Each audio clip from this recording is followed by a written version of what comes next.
Hey everybody out there, this is Seto, and today for you guys, I'm filming outside today. I just got off of work about a couple minutes ago, and it just started raining, but I found a nice place today when I was walking on the trail today to do some filming, I guess you could say. So for some of my videos this summer, and hopefully the rain holds out as well for today. But we have, we're right next to the Potomac River.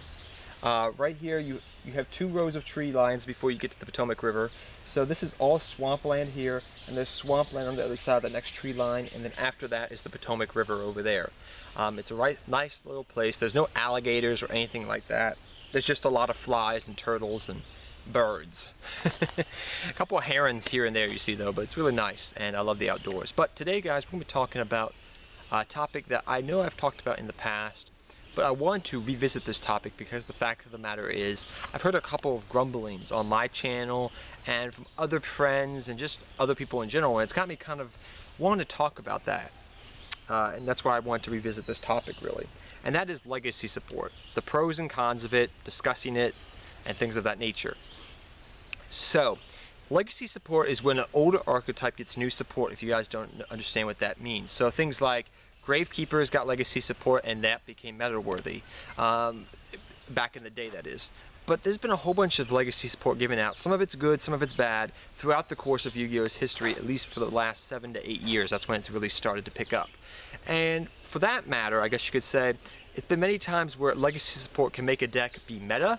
It can make a deck be good, just in general. A couple of instances where legacy support made decks relevant and meta-worthy is, I guess you could say, Gravekeepers when they made Recruiter, Harpies when they got revamped up.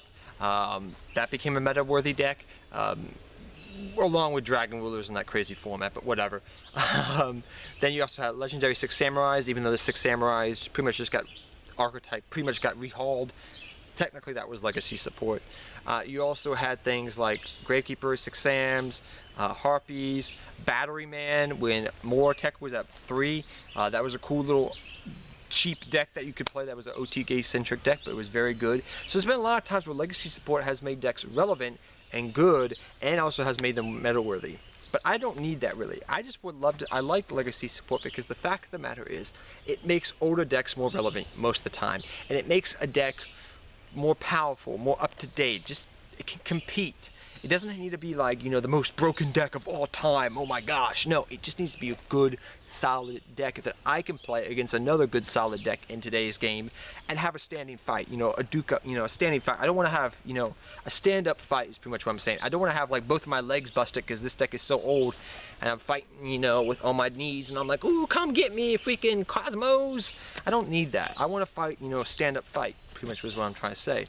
And that's what I love about legacy support. It helps older decks be more relevant.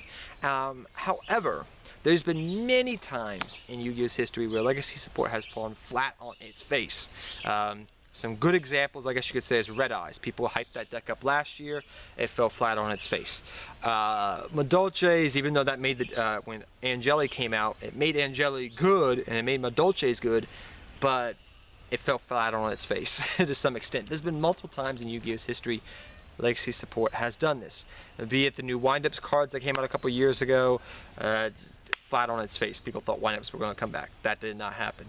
So there's been a lot of times where it can fall flat on its face, and it can become relevant in today's game, or just make the deck more solidly built and be underrated. However, with Blue Eyes support, I've heard something a lot different. Reminiscent of Red Eye support, but more so. Now, personally, my opinions on Blue Eyes White Dragons, and I have stated this many times before, is the fact of the matter is, even if we do get Alternative Dragon, Blue Eyes will probably not be the best deck of the format right now. If Alternative was to come out tomorrow, and we had, you know, not Dragon Shrine, I forget what that revival card is that's coming out of the structure deck this week. I forget what it's called off the top of my head. I'm sorry guys, I brain farted. But yes, that card that protects your dragon monsters and helps you revive your dragon monsters that's coming out of the structure deck. Even with those cards in the deck will be a solid deck. A solid playable deck that is probably even better than Dark Magician deck when Dark Magician deck comes out. But will it be meta worthy? I could see it topping a regional here and there. I could see it maybe even get a top at a YCS. Not winning the YCS, but topping maybe in the top 32. I can see it. Somebody sneaking in there that knows how to play Blue Eyes White Dragon. But the problem is, I'm hearing is like everybody's hyping Blue Eyes White Dragon up for the last couple of weeks. And everybody thinks that it's going to be the most broken thing ever. And I want to bring people down to here, okay? It's not going to be it's not going to be broken as Cosmos. Unless Cosmos get hit, unless Monarchs get hit, and BA get hit, probably a couple other decks get nicked up here and there. I don't see it necessarily being a meta-worthy deck. It has the potential, I feel like, in the near future, maybe after Nationals, to be a meta-worthy deck. But before then, and before we see the next ban list, no, I don't see it. Until the next ban list comes out and we can look at it, that will determine if Blue Eyes will be meta probably or not. We don't really need Alternative Dragon, really. Another version of the deck that I've been trying out that's very solidly built, and it can be countered, but it's a very solid deck, is Blue Eyes Max Dragon build. If you build that deck properly, it can top events probably. But I think people are just getting sick and tired of Blue Eyes White Dragon. Everybody's like, oh, you should be hyped for Dark Magician, you know. You're hyping on the bandwagon. I'm like, I've been playing Blue Eyes White Dragon before the structure deck came out 4 years ago. I'm not hyping nothing up. I've been excited for this since last year when I saw this stuff. Well, more or less when I knew it was going to come out. When I saw it last year, I was like, oh my gosh, this is just so good, so good. And I couldn't wait for it to come out. And I saw Dark Magician, and I was hyped for that. And I'm still hyped for Dark Magician. But I think people are just like upset right now because they feel like everybody's just hopping on Blue Eyes White Dragon. Maybe not loving Dark Magician enough. Maybe not loving Red Eyes enough, but Red Eyes is going to get new support that's going to make it a better deck. Probably not meta-worthy, but a good deck overall. And Dark Magician's going to get all its lock, stock, and barrel by the end of this year. You know, everything it needs to be a good deck. You know, but Blue Eyes White Dragon out of all of them has the most meta-worthiness out of it, I see. However, I mean, Dark Magician could give it that a run for money. It would be really cool to see a Dark Magician and Blue Eyes White Dragon format one day. But the meta would have to change so drastically that I don't know if that would happen or not. Only time shall tell, like always. But that's just my thoughts on it. I do love Legacy support, and I do love Blue Eyes support.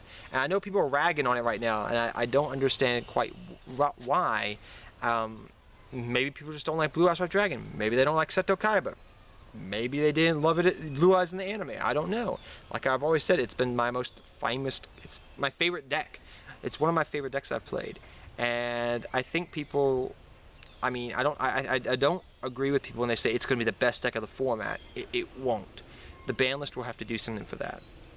But I also love the fact that Konami's been given a lot of legacy support, just not for Blue Eyes, but for Dark Magician, Red Eyes, Quillpulse, a whole bunch of different decks they've been giving support for, guys. And I hope Konami does continue to give more legacy support in the future for different decks out there. I would love to see decks, you know, support for like Don Zaluk and his guys, the Scorpion deck. I would love to see support like what they did with, you know, maybe not even Broken, but like it was an awesome card when they made that concept, that level 2 Aqua Monster. That's really, really good. For they just came out with like a couple of days ago, like a week ago or so, for Frogs. That's a great card. That's an awesome legacy support. The support they gave for Zephyrs, not Zephyrs, excuse me, for Yang Zing, that's good legacy support. So they're giving out good legacy support, guys. It's just you have to wait your turn in line. It may take longer, and you may wish for. I mean, D Heroes didn't get really good legacy support, but then these other guys did. You can't help. It's a hit and miss with legacy support sometimes, but it's a great concept, and I'm happy Konami keeps it going because it brings older players back into the game. And I personally feel like Blue Eyes is just one of those things where it got good legacy support because it's an iconic card of the Yu-Gi-Oh franchise. Just like Pikachu's iconic to Pokemon, Blue Eyes, Dark Magician, and Red Eyes are very iconic cards in the original Yu-Gi-Oh series. When people think of a player, that's the first card that usually comes to mind. Seto Kaiba, Blue Eyes White Dragon. Dark Magician, Yugi Muto. Red Eyes, most likely Joey Wheeler. You know, same thing goes with, you say Stardust Dragon. Whatever the case may be. Yuma, Utopia. But you get what I'm trying to say here, guys. And I'm very happy about legacy support, and we shouldn't complain about it as much as we do. be it good or bad, it means Konami is at least giving your old deck that you want to play good support, and it can help it make it relevant. And the thing is, before I end this video, is one thing that people do not completely understand, I feel like, and don't really feel like, is if the card, not all legacy support cards directly, or have the name of the archetype that you're looking for. So for example, what I'm trying to say is Card of Demise. This helps out many decks and is not legacy support per se, but can make many old decks more competitive in today's game. And it can just not help out, one deck, it helps out multiple different decks. Solemn Judgment, a good trap card, can help decks that really struggle with, if they make like Ophion, like they make a powerful monster and they need, strong traps to back it up, you have Solemn Scolding for that. Solemn Strike, excuse me. You have things of that nature. You have Carved Demise, so you can build your deck a certain way to make it more relevant in today's game. So indirectly, archetypes are always getting new support in one way, shape, or form usually. Every couple of months that is happening. It doesn't always have to be, like, oh, this direct card helps this direct archetype. There's a lot of times indirect support that people just don't look at. And unless you know that archetype very, very well, you can pretty much use those cards and utilize those cards and tinker around with them to make a good deck. Skull Servant is a perfect example. Many different things. You can build a Skull Servant deck many different ways. And it all stems because you're using just good generic cards. That's true. But that's just my thought on legacy support, guys. Tell me what you think. Are you happy about it? Are you sad about Blue Eye support? And until next time, take care. Have fun dueling. Good luck dueling. And I'll see you guys next time. Take care, everybody.